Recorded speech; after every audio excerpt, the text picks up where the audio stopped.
یہ تاریخی مقام ہم سب کو ان عظیم قربانیوں کا جو ہندوستان سے ہجرت کرنے والے لاکھوں کروڑوں مسلمانوں کی یاد دلاتا ہے، جنہوں نے خداداد ملک پاکستان کے حصول کے لیے حضرت قائد اعظم کی عظیم قیادت میں بے مثال قربانیاں دیں۔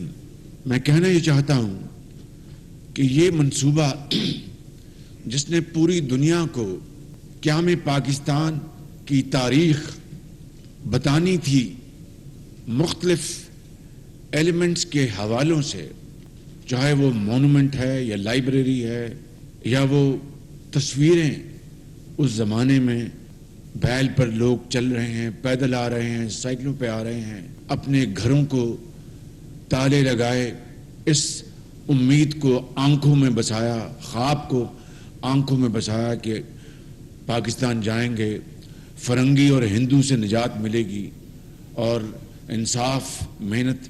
اور میرٹ کی بنیاد پر ایک ایسا معاشرہ وجود میں آئے گا کہ دنیا اس کی تقلید کرے گی۔ اور یہی یہاں پر یہ منصوبہ بنایا گیا، اور 1991 میں میاں محمد نواز شریف نے اپنے پہلے دور میں بطور وزیر اعظم اور مرحوم غلام حیدر معین جو اس وقت پنجاب کے وزیر اعلیٰ تھے، اس کا سنگ بنیاد رکھا۔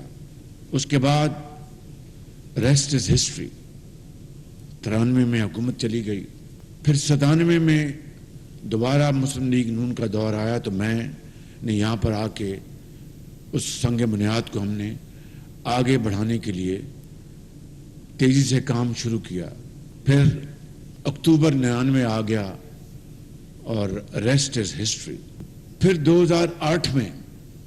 دوبارہ اللہ تعالیٰ نے ہمیں موقع دیا تو میں خواجہ سعد رفیق صاحب کے ساتھ اور دوسرے ساتھیوں کے ساتھ یہاں پر حاضر ہوا۔ اور یہ سننے والی بات ہے،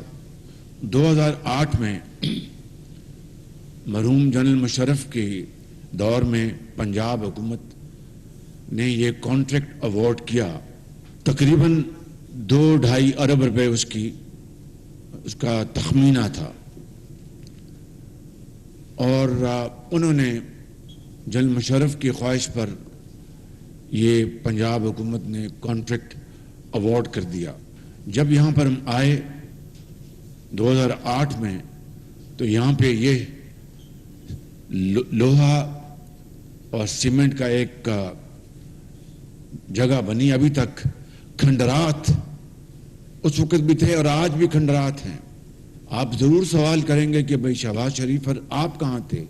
میں آپ کو بتاتا ہوں ذرا آج اس کی یہ بڑی تکلیف دہ اور دکھ بھری کہانی ہے کہ اس مقام کو ہم نے پوری دنیا کے لیے ایک تاریخی مقام بنانا تھا، اور یہاں پر نہ صرف پاکستان کے چاروں کونوں سے یہاں پر بچے، اسٹوڈنٹس آتے اور پاکستان کی تاریخ سے آگاہ ہوتے،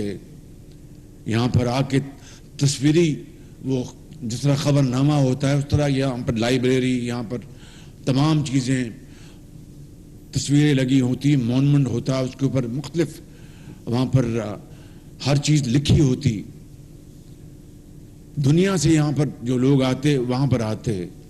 آج جس طرح خواجہ صاحب نے کہا